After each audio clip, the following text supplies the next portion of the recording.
ఏది ఏమైనప్పటికీ తాండూరు ఎమ్మెల్యే బియ్యని మనోహర్ రెడ్డి మనతో పాటున్నారు. నిజానికి ఇక్కడ జూబ్లీ హిల్స్ ఎన్నికల్లో ఎలాంటి మరి సీఎం రేవంత్ రెడ్డి గారు ఎలాంటి హామీలు ఇవ్వబోతున్నారు, ఇలా ఇప్పుడు రోడ్ షో కూడా నిర్వహించబోతున్నారు అనేది తెలిసి ఆంటీకి ఇక్కడికి రావడం జరిగింది. మనోహర్ రెడ్డి టచ్ అయ్యారు. సో సార్ నమస్తే. నమస్కారం అండి. చాలా మంచి స్పందన ఉంది. ఏ బస్తీ పోయినా కానీ, ఏ ఇంటికి పోయినా కానీ తప్పకుండా కాంగ్రెస్ పార్టీని గెలిపిస్తాం. గతంలో ఏదైనా సంక్షేమం చేసిందంటే కాంగ్రెస్ పార్టీ చేసింది. మళ్ళీ ఇప్పుడు కాంగ్రెస్ వస్తేనే మాకు పనిచేస్తుంది, మాకు సంక్షేమం చేస్తుంది అని చెప్పి గత 10 సంవత్సరాల 12 సంవత్సరాల నుంచి ఒక నాయకుడిని గెలిపించిన మా బస్తీలో డెవలప్మెంట్ ఏం చేయలేడు. ఖచ్చితంగా నవీన్ యాదవ్ అసలు యువకుడిని గెలిపిస్తే ఆయనకి ఏ పదవి లేనప్పుడే ఎన్నో సోషల్ సర్వీస్ చేశాడు. ఆయనకు ఎమ్మెల్యే పదవి ఇచ్చినట్లయితే సోషల్ సర్వీస్తో పాటు డెవలప్మెంట్ కూడా మా బస్తీ వాసులకు అవుతుందని చెప్పి ప్రకారంగా సంపూర్ణంగా వాళ్ళు నమ్ముతా ఉన్నారు. టీఆర్ఎస్ వస్తున్నది, అలాగే కూడా మన బీజేపీ వాళ్ళు కూడా రంగంలో ఉన్నారు. వీళ్ళ మధ్య పోటీ జరగబోతుంది. ఖచ్చితంగా దాదాపు ఒక 40-50 వేల మెజార్టీతో కాంగ్రెస్ పార్టీ గెలవబోతా ఉన్నది. దాంతో ఏది చేయవలసినట్టు బాధ్యత అవసరం లేదు. సెకండ్ పార్టీ బీజేపీ ఉంటుందా, టీఆర్ఎస్ ఉంటుందో వాళ్ళు డిసైడ్ చేసుకోవాల్సిన అవసరం వస్తుంది.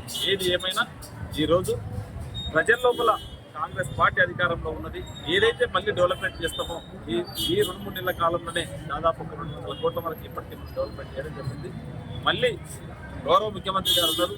మా బస్తీలు డెవలప్ కావాలంటే, జూబ్లీ హిల్స్ డెవలప్ కావాలంటే ఖచ్చితంగా కాంగ్రెస్ గవర్నమెంట్ రావాలా, కాంగ్రెస్ పార్టీ గెలిపిస్తామని చెప్పి వాళ్ళు డిసైడ్ అయిపోయింది.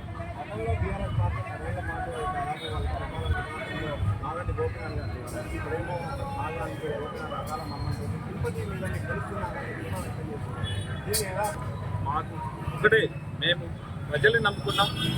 ప్రజలకు కావాల్సినటువంటి సంక్షేమ పథకాలు పనులు చేస్తూ ఉన్నాం.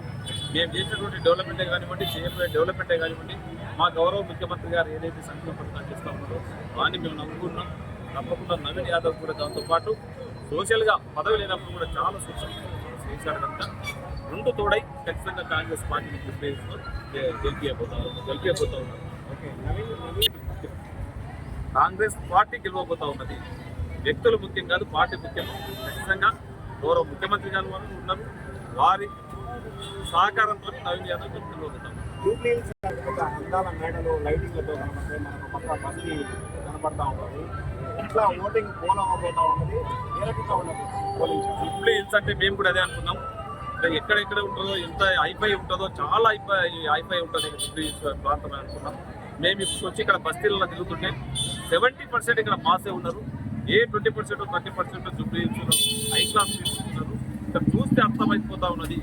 గతంలో జూబ్లీ హిల్స్కి ఏదైనా చేసిందంటే గతంలో పీజేఆర్ గారు మంత్రిగా ఉన్నప్పుడు కానివ్వండి, ఎమ్మెల్యేగా ఉన్నప్పుడు కానివ్వండి, వాళ్ళు చేసినటువంటి పనులే ఉన్నాయి.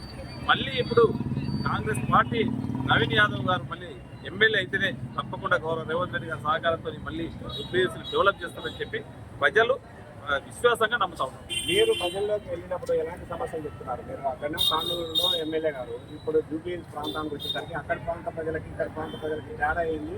ఇక్కడ ప్రాంత ప్రజల్ని మిమ్మల్ని ఏమని అడుగుతున్నారు?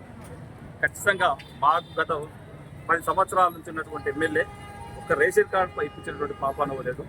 కాంగ్రెస్ పార్టీ వచ్చిన తర్వాత మాకు ఎవరికి రేషన్ కార్డు అవసరం ఉన్నాయి. ఈరోజు రేషన్ కార్డు అందించారు. ఈరోజు 0 కరెంటు బిల్లు వాళ్ళని వెండి మన డబ్బులు వసూలు చేసేది. 200 యూనిట్ల వరకు ఫ్రీ కరెంట్ ఈరోజు కాంగ్రెస్ గవర్నమెంట్ వచ్చిన తర్వాత ఇవ్వడం జరుగుతూ ఉన్నది. ఇల్లు లేని నిరుపేదలకు ఏదైతే ఉన్నారో వారికి కూడా ఇల్లు ఇస్తామని చెప్పి మాకు హామీ ఇవ్వడం జరుగుతూ ఉన్నది. ఇదే కాకుండా ఈరోజు ఏ సంక్షేమం అన్నా కాంగ్రెస్ పార్టీ గట్టిగా, గతంలో సంక్షేమ పథకాలు అంటేనే కాంగ్రెస్ పార్టీ చేసింది. ఇప్పుడు కూడా మళ్ళీ కాంగ్రెస్ పార్టీ ఉంది కనుక ఇప్పుడు ఎమ్మెల్యే ఉండేటట్టయితే ఇంకా సంక్షేమ పథకాలు మాకు ఎక్కువ చేకూరుతాయని చెప్పి ప్రజలు విశ్వసిస్తూ ఉన్నారు. వాళ్ళు అదే అడుగు చెప్తా ఉన్నారు. ఓకే, అంటే దాదాపుగా ఇక్కడ ఓన్లీ రేషన్ కార్డులే నవీన్ యాదవ్ని గెలిపిస్తాయా? రేషన్ కార్డులు కాదండి, బస్తీలు కూడా చాలా డెవలప్మెంట్ చూస్తున్నాం కదా. మేము నెల 2 నెలల నుంచి తిరిగినప్పుడే దాదాపు 200 కోట్లు ఎక్కడ డ్రైనేజెస్ అక్కడ అస్తవ్యస్తంగా ఉన్నాయి. రోడ్స్ బాగలేవు. ఎక్కడ ఏ గల్లీలకు పోయినా కానీ డ్రైనేజ్ పైకి వస్తూ ఉన్నది. వాళ్ళు అడుగుతూ ఉన్నారు, మాకు డ్రైనేజ్ ఎన్ని సంవత్సరాల నుంచి చెప్పినా పట్టించుకోలేరు. ఖచ్చితంగా మేము నవీన్ యాదవ్ని గెలిపిస్తాం. మాకు ఇక్కడ ఉన్నటువంటి డ్రైనేజ్ సౌకర్యం చేయండి. మాకు ఇక్కడ రోడ్లు బాగాలేవు, ఆ రోడ్లని మీరు పునరుద్ధరించండి. ఇక్కడ ఎలక్ట్రిసిటీ వైర్లు అన్నీ కూడా మా ఇళ్ళ పైన పడతా ఉన్నాయి. దాన్ని కూడా షిఫ్టింగ్ చేసి